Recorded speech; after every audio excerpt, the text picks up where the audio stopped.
Hey guys, this is Soulfired Studios and welcome back. This is going to be a cooking section for one of the episodes that I'm putting up for this week because I couldn't really think of anything else and I'm really bored and I just tried something out and I'm going to try and recreate it and it's kind of fun to, watch it. Kind of fun to do it, so why not? And I'm going to be making green bell peppers with a wine saute, garlic salt, salt, pepper, and a sprinkle of lemon juice. So, see if I can do it again tonight, and then if not, whatever, but if it's good, then I can upload it. So yeah, there we go. So the most important ingredients that you're gonna need is the actual ingredient itself, which is a green bell pepper that I got from the farmer's market. And then you always have to have your utensil, which is my weapon of choice, the big knife that I have. So I'm gonna use it, I'm gonna cut it up into pieces, and I'm gonna start frying it over there. So what you always do is you always wanna cut out the top, because whenever you don't cut out the top, all the stems and the seeds from the middle get stuck inside it, and you don't want that because it can actually be bad for your intestines or whatever. So all these little seeds right here, that's really bad. You always want to cut out the top and then you're left with the inside. So now that that's done, I'm going to throw this away. Sponsor code Class 2016. So yeah, once that's done, you want to try and cut it up into little pieces. I always cut mine in half first, just to make it a bit easier. And then always cut out whatever sides you don't want, because on the inside there's going to be these little pieces that grow that help with the stem. And then what you want the inside to be clean, so you have to cut this out. So,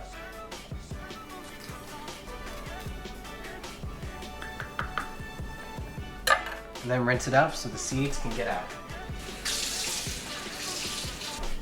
Once you're done with that, you're going to have a completely clean inside, no seeds, nothing in the walls to keep obstructing it, and they're going to be left with a really nice, delicious green bell pepper.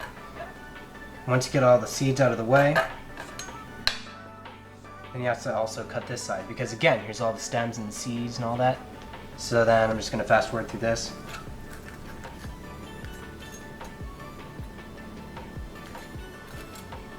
So there you go, rinse out.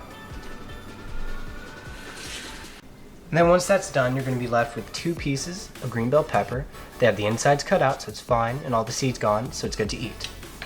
And then once you're done with all this, you want to get rid of this part right here so you can get rid of the seeds and the stems and then start cooking. So again, once you clean off all this, you always have to have a bowl to put this in. If not, you can just throw it right into the pan, but I always keep mine in a bowl so then you can use the same bowl afterwards to put everything back. So what you want to do is you want to start cutting into it, getting off slices, however you want it. Sometimes people put it into bites, but I like it into little strips like this. Makes it a lot more fun to eat, I suppose. And also allows the flavor to really get in there. And then also another pro tip, that if you want to keep it not so flimsy, more crisp, then you want to cook these for a little bit less time than most. But you still want to give it some time to absorb that flavor and to always have the specific flavor that you're looking for.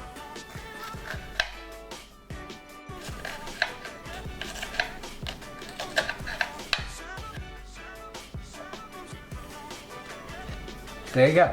Once it's all done, took a bite of green bell pepper. Sorry, I like it how it is. Once it's all done, keep it up, scoop it up, put it in a bowl, and then get the pan heated up and ready. Alright, so what you're going to want to do after you cut it up, which I did over behind me, is that you always want to get a pan that you feel comfortable with, and then have something to stir it up, which is this is what I have right here. And you always want to put some sort of oil in the pan so it doesn't burn it, and so it can get the heat all over vegetables or whatever you want to add in there. So what you want to do is you want to take some of it after the pan heats up, put it in there. It's a very nice sound. Sounds great. And then you want to stir it up, get some heat all over them. You want to make sure that the surface is always touching the pan, or at most, try and get it there in the first place. So, once you do that, you want to try and get out some of your seasonings that you're going to want to use.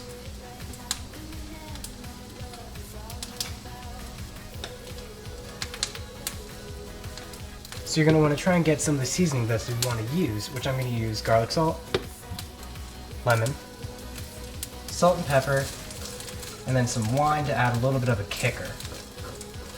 And it should taste really good afterwards. I made it last night, but I haven't tried anything about it until just now. And never use too much garlic salt, because too much garlic salt can be really bad. It can overpower a lot of the flavors in the dish.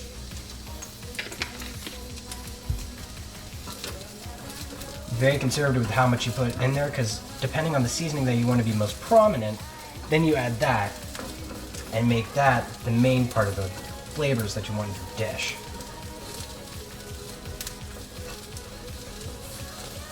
So I'm swirling this up a little bit, getting all the seasoning all over the peppers. I'm going to leave that there for a little bit more. I'm going to go get another seasoning that I want. Alright, so I have some salt and some pepper. Add a little bit of each, because that's just what I like to do with mine. I don't add too much, because the flavors that I'm really looking for to come out in the dish is the lemon and the wine. The wine is very important to how you add it, because you can't add too much, otherwise it overpowers the entire dish. It adds too much flavor, it doesn't evaporate out of the pan, and that's exactly what you want it to do. You want to put just enough to get all over the peppers, to soak it up, to add that flavor, and then let it evaporate out of the pan. This is very important.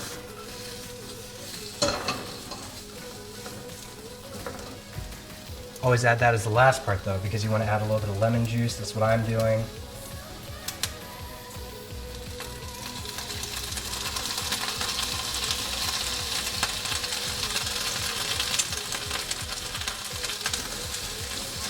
Swirl it in, mix it up.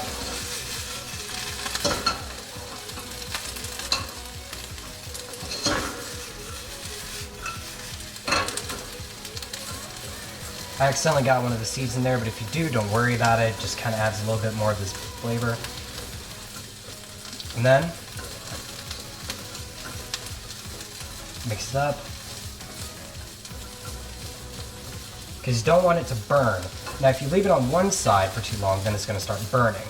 But after that, once you flip it over a few times like I showed you, or just with a spatula, however you feel comfortable with, then that's when you get that flavor and that cook all over it. I just said cook, that's stupid, don't listen to me. After that, then you could just use this, swirl it up a little bit. I'm going to add a little bit of the wine now, and just enough to make it evaporate, so not too much.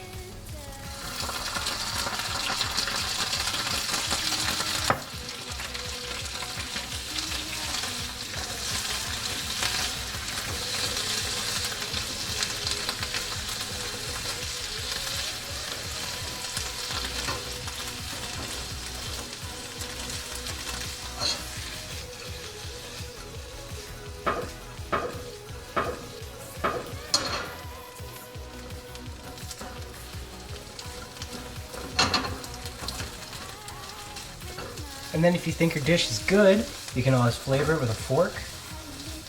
Never use the spatula that you're using, because the spatula can get really hot, and that's not a good thing.